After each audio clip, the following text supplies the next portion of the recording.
আপনি যদি ভাবেন টেস্টোস্টেরন বাড়ানোর একমাত্র উপায় হলো দামি সাপ্লিমেন্ট বা ইনজেকশন, তাহলে একটু দাঁড়ান। কারণ গবেষণা বলছে প্রকৃতিতে এমন কিছু সাধারণ উপাদান আছে যেগুলো আপনার শরীরের নিজের টেস্টোস্টেরন তৈরির ক্ষমতা ফিরিয়ে আনতে পারে। আজকে আমরা 6টা এমন ধরনের উপাদান নিয়ে কথা বলবো এবং প্রতিটার পেছনে আছে সত্যিকারের গবেষণা। তো শুরুতেই একটা সত্যি কথা বলছি, যেটা বেশিরভাগ ভিডিওতেই বলা হয় না। তো এই উপাদানগুলো তখনই সবচেয়ে ভালো কাজ করে যখন আপনার শরীরে ওই জিনিসটার ঘাটতি থাকে। মানে এগুলো কোনো জাদু না, এগুলো শরীরের ঘাটতি পূরণ করে শরীরকে স্বাভাবিক অবস্থায় ফিরিয়ে আনে। তাই যা শরীরে জিঙ্কের অভাব আছে, জিঙ্ক তার জন্য যতটা কাজ করবে, যার অভাব নেই তার জন্য ততটা করবে না। তো এটা মাথায় রেখে চলুন শুরু করি। 1 নম্বর যে খাবারটা বলবো বা পুষ্টিটা বলবো, মিনারেলস বলবো, সেটা হচ্ছে জিঙ্ক। এটা টেস্টোস্টেরনের কাঁচামাল বলা যায়। গবেষণায় দেখা গেছে সুস্থ পুরুষদের খাবারে জিঙ্ক কমিয়ে দিলে কয়েক সপ্তাহেই টেস্টোস্টেরন নাটকীয়ভাবে কমে যায়। আবার যাদের ঘাটতি ছিল তাদের জিঙ্ক দিলে টেস্টোস্টেরন বেড়ে যায়।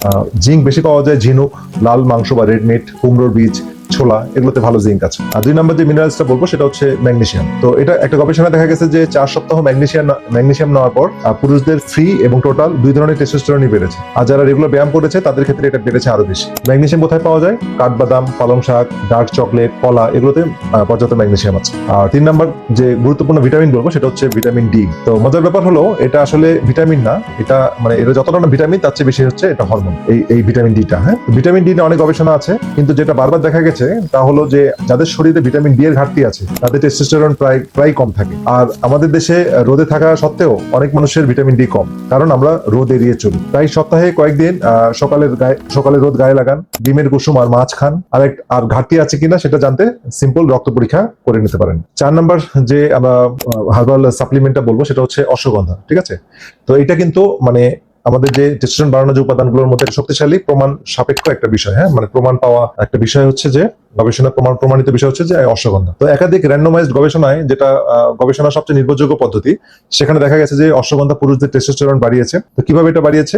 এটা কর্টিসল নামক স্ট্রেস হরমোন কমিয়েছে, আর স্ট্রেস হরমোন কমলে টেস্টোস্টেরন বাড়ার সুযোগ পায়। তাই মানসিক চাপ যাদের বেশি তাদের জন্য এটা বিশেষভাবে কাজের। আর 5 নম্বর হচ্ছে মেথি বা ফেনুগ্রিক। তো মেথি, হ্যাঁ, আমাদের রান্নাঘরের সেই সাধারণ মেথি। কয়েকটা মানে হিউম্যান ট্রায়ালে দেখা গেছে এবং একটা মেটা অ্যানালাইসিসে দেখা গেছে যে মেথি নির্যাস পুরুষদের ফ্রি টেস্টোস্টেরন এবং লিবিডো বা যৌন আগ্রহ বাড়াতে মানে গুরুত্বপূর্ণ ভূমিকা পালন করে। এটা এমন একটা এনজাইমকে আটকায় যেটা টেস্টোস্টেরনকে ইস্ট্রোজেনে বদলে দেয়, অর্থাৎ অ্যারোমেটেজ এনজাইমকে ডেভেলপ করে। এবং 6 নম্বর যে ফুড সাপ্লিমেন্টটি বলবো সেটা হচ্ছে জিনসেং। এটা নিয়ে একটু পরিষ্কার করে বলি, টেস্টোস্টেরনের সংখ্যা বাড়ানোর ব্যাপারে জিনসেং এর প্রমাণ মিশ্র, কিন্তু লিবিডো বা ইরেকশনের মান ভালো করার ব্যাপারে এর ভালো রেকর্ড আছে। তাই টেস্টোস্টেরন কমার সাথে যদি কারো যৌন দুর্বলতাও থাকে, জিনসেং সেই দিকটা সাহায্য করতে পারে। আর এবার কিছু প্রচলিত ভ্রান্ত ধারণাকে আমি একটু ব্রেক করতে চাই। এই কথাগুলো জানলে আপনার অনেক টাকা বাঁচবে।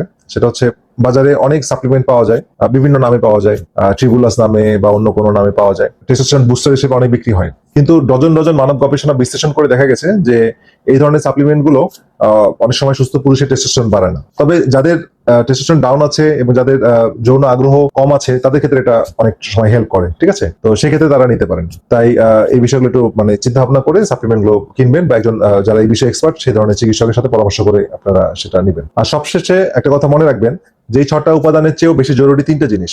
একটা হচ্ছে ভালো ঘুম, পেটে চর্বি কমানো, আর নিয়মিত ব্যায়াম। এই 3টা ঠিক না করলে দুনিয়ার কোনো সাপ্লিমেন্টই পুরোপুরি কাজ করবে না। তো উপাদানগুলো সাহায্যকারী, আপনার যে ঘাটতিগুলো আছে শরীরে, জিঙ্ক, ম্যাগনেসিয়াম, ভিটামিন ডি, এগুলো ঘাটতিগুলো পূর্ণ করতে হবে। স্ট্রেস থাকলে অশ্বগন্ধা, তারপরে জিনসেং, এগুলো খুব ইম্পর্টেন্ট। এছাড়া আরো কিছু উপাদান আছে যেটা নাইট্রিক অক্সাইড তৈরি করতে সাহায্য করে, যেটা ইরেকটাইল ডিসফাংশনে হেল্প করে। কিন্তু সরাসরি টেস্টোস্টেরন এই হরমোনটা বাড়ানোর জন্য আমাদের এই মিনারেলস গুলো খুব ইম্পর্টেন্ট। হ্যাঁ, এখন কথা হচ্ছে যে এই তথ্যগুলো যদি আপনার কাজে লাগে তাহলে 3টা কাজ করুন। 1, ভিডিওটি শেয়ার করুন। আপনার পরিচিত অনেক পুরুষ চুপচাপ এই সমস্যায় হয়তো ভুগছেন, আপনার এক শেয়ার তাদেরকে সঠিক পথ দেখাতে পারে। 2 হচ্ছে কমেন্টে লিখুন এই 6টার মধ্যে কোনটা আপনার ইতিমধ্যে আপনি গ্রহণ করছেন, আমি জানতে চাই। আর 3 হচ্ছে পেজটা ফলো করে রাখুন, কারণ পুরুষের স্বাস্থ্য নিয়ে বিজ্ঞান ভিত্তিক আর অনেস্ট রিভিউ গুলো বা ইনফরমেশন গুলো আমি এখানে দেওয়ার চেষ্টা করছি। আর হ্যাঁ, আজকে যত গবেষণার কথা বললাম তার সবগুলো রেফারেন্স আমি কমেন্টে দিয়ে দিচ্ছি, আপনারা স্টাডি করেন, তাহলে আপনি নিজেকে নলেজ দ্বারা সমৃদ্ধ করতে পারবেন। সবশেষে যে ইনফরমেশনটা বা যে মেসেজটা আপনাদের দিতে চাই, কোনো সাপ্লিমেন্ট শুরু করার আগে বা কোনো মেডিসিন গ্রহণ করার আগে অবশ্যই যারা এই বিষয়ে, যেসব চিকিৎসকরা এই বিষয়ে এক্সপার্ট, তাদের সাথে কথা বলে নেবেন। তো সবাই ভালো থাকেন, সুস্থ থাকেন, দেখা হবে পরবর্তী ভিডিওতে। আল্লাহ হাফেজ।